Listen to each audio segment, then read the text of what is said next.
I think it goes back to a more fundamental basic belief, and that is a little bit of a problem that I have with zoning and HOAs in general.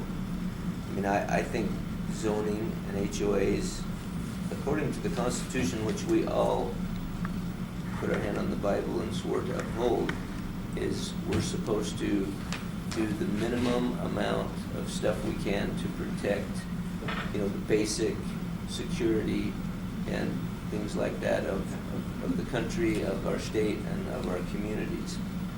So I look at it and I think, yeah, if, an HOA is designed to protect, in fact, what does it say right here? It says in our development code, to protect property rights and the value of the community or something like that. I can't remember what it was. I had it written down here. But, so, in fact, it's right here. The purpose of the City of Rexburg Development Code is to protect property rights and enhance value. Okay? So, but the trouble is there's kind of a lot of argument as to what exactly that means. There's different interpretations of it. But I feel like we need to protect property rights and enhance value in the most basic way we can, while still giving people as much freedom with their property as we can. And so, with that being said, I think you have to say, okay, I look at an HOA agreement, for example. Yeah, do I want my next door neighbor or somebody across the street, doing a mechanic business and got cars parked all over the lawn and stuff? No, that's going to devalue my property. It will. And so I think that's something that is valid in an HOA agreement. But if somebody's got... What are you referring to as an HOA agreement? Well... You've read the development.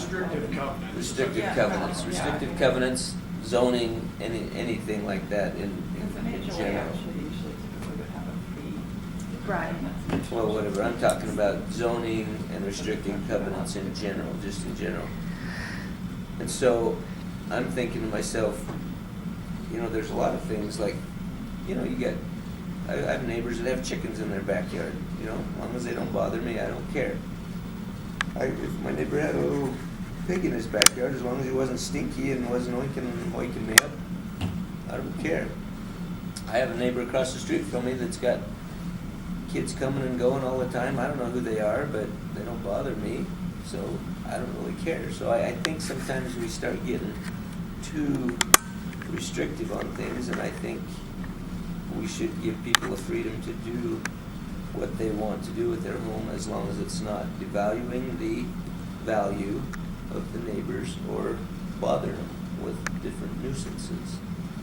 And so I think we kind of need to think of it in that way too, and not getting so complicated with different laws and restrictions and different things. And I mean, if my neighbor is bothering me, I should walk over there and say, hey, this is bothering me, and I'm afraid, I'm trying to sell my house, blah, blah, blah. You have a big conversation with them.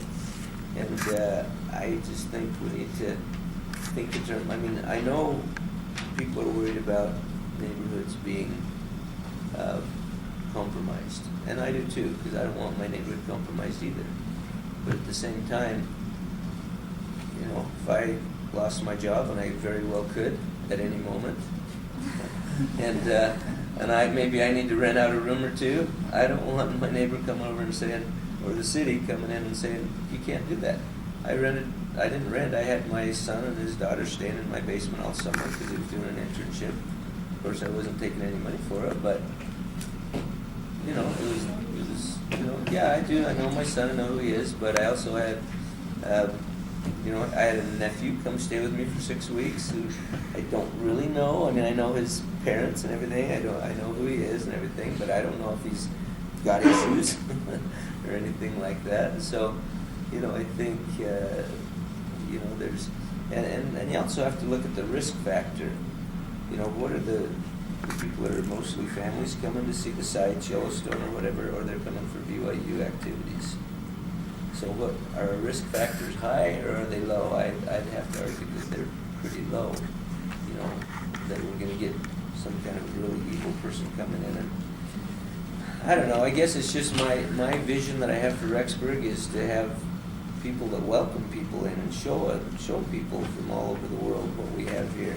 You know, we have a great community here, and let's show people what we've got. And you know, if my neighbor was renting and I saw somebody pull in with an out-of-state plate, instead of hiding behind the bushes and going, oh, I wonder who that is, I'd go over and say, hey, can I help you unload your suitcase? What's your name? Where are you from? You know, and get to know them. And you know, I think from a protection and safety point of view, you're a lot more likely to have somebody that wants to come and do something bad stay in the local hotel so that he can stay as incognito as possible. You know, if somebody's learning who they are, where they're from, you know, a lot about them, I think they're a lot less likely to do something bad in the neighborhood than they are if they're somebody sneaking in and staying in the hotel, or worse yet, just sneaking into town and doing something bad and leaving. So, you know, there's a lot of things like that to consider.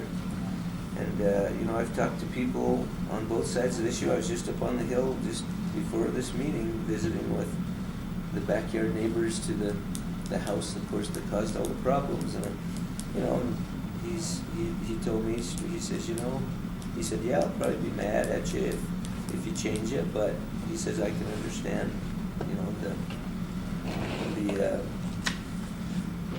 point of view of the folks on the other side of the equation too. And so, you know, I think that's something that we really need to think long and hard about before we just say, you know, no, we're not going to change anything, because I think there are some, you know, some issues that need to be thought about from just a philosophical standpoint.